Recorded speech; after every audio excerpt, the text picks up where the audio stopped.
আজ অনেক ব্যথিত যে আপনার দুইটা নিউজ। একটা হলো যে আমাদের তিনবার প্রধানমন্ত্রী দেশনেত্রী বেগম খালেদা জিয়া উনি ইন্তেকাল করেছেন। তারই সাথে সাথে এইখানে আবার আমাদের Finland BNP senior vice president ওনার আম্মা জানের আজকে জায়নাজা।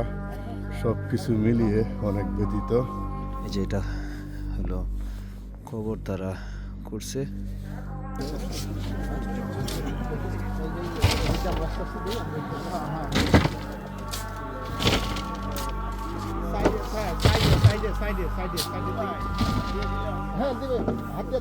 আসসালামু আলাইকুম, সবাই কেমন আছেন? সাইফুল ওয়ার্ল্ডে সবাইকে আজকের ব্লগে স্বাগতম জানাচ্ছি। আমি ফিনল্যান্ড থেকে সাইফুল ইসলাম।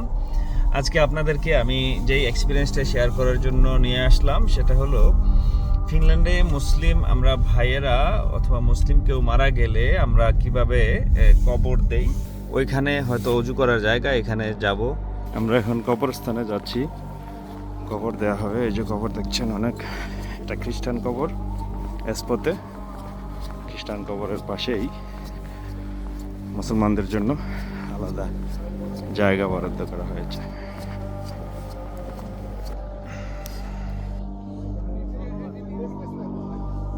এই যে কবরস্থানটা আপনাদেরকে দেখাচ্ছি, এখানকার বরফের মাঝে। আল্লাহ মাফ করো সবাইকে। এই যে এটা হলো কবর তারা করছে। কবর দেখলে সবারই ভয় লাগে। আর এখানে আমরা এখন নামাজ পড়ব। সবাই ওনার জন্য দোয়া করবেন।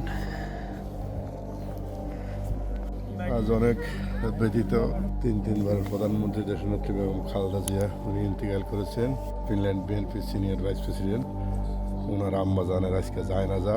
বেগম খালেদা জিয়া শান্তির প্রতীক ছিলেন এবং দেশের শান্তি চেয়েছেন। জিয়াউর রহমানও দেশের শান্তি চেয়েছেন। ইনশাআল্লাহ তার মেয়ের অহংকার তারেক রহমানও দেশের জন্য ভালো কিছু করবেন, আশা সবাই ইনশাআল্লাহ। শক্ত হ্যান্ড লাগবে এখানে, শক্ত হ্যান্ড ফ্রন্ট সাইডে। প্রতারণা ছাড়া কিছুই নয়। আমরা নিজেরাই প্রতারণার মধ্যে আছি। আমাদের প্রত্যেকটা মৃত্যু থেকে আমাদের নিজেদের জন্য শিক্ষা। কারো কোনো কোশ্চেন থাকলে মেসেজ দিবেন, আমি আরো ডিটেলস লিখে দেব প্রসেসটা।